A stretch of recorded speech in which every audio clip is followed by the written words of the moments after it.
தமிழ்நாட்டில் உலக கல்வியை, உயர்கல்வியை மேம்படுத்த, உலக அளவில் மேம்படுத்த துணைவேந்தர்கள், பதிவாளர்கள் கலந்து கொண்ட கூட்டத்தை சில நாட்களுக்கு முன்னாடி தலைமைச் செயலகத்தில் நடத்தினேன். அதுல நான் வலியுறுத்தி பேசியது என்னவென்றால், உலகத்தர வாய்ந்த கல்வியை வழங்கணும். உலகத்தில் இருக்கிற பல நாடுகள் இருந்தும் நம்முடைய பல்கலைக்கழகங்களில் கல்வி கற்க மாணவர்கள் வரணும். அதுக்கான பிளான ரெடி பண்ணுங்கன்னு சொல்லியிருக்கேன்.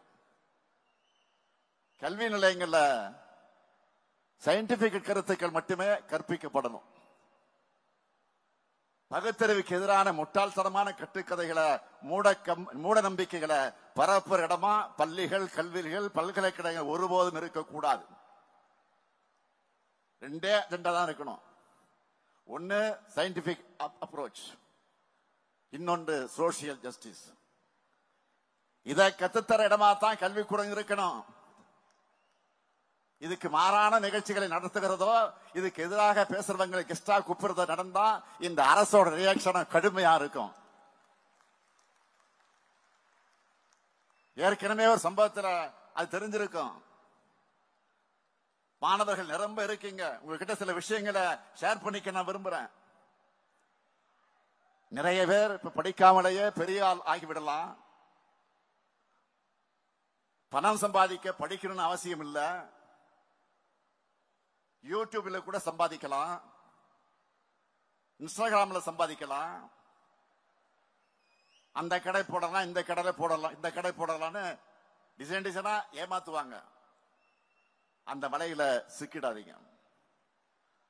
அவங்க சொல்றதெல்லாம் விதிவிலக்குகள். விதிவிலக்குகள் எப்பொழுதும் விதியாகாது.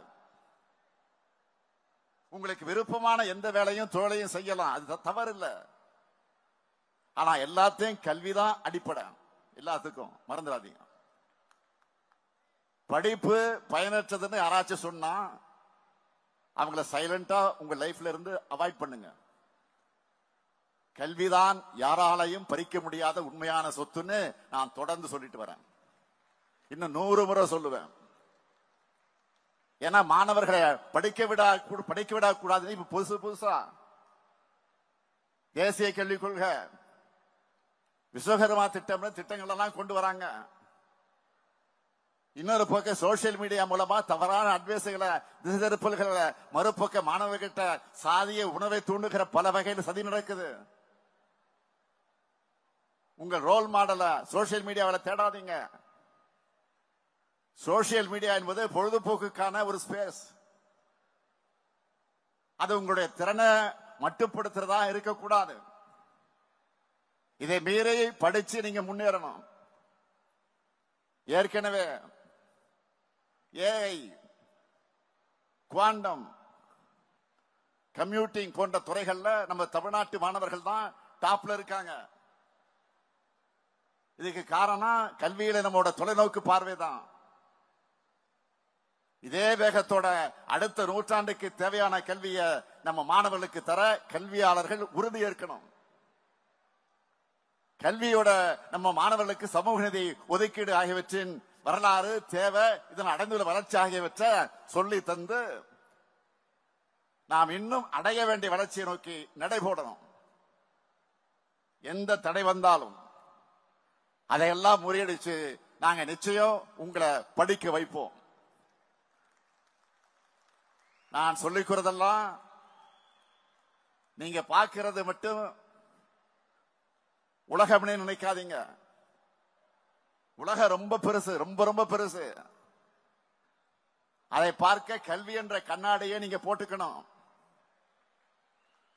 சாதி, மதம், தெரு, ஊர்னு உங்களுடைய எல்லையை நீங்கள சுருக்கிடாதீங்க.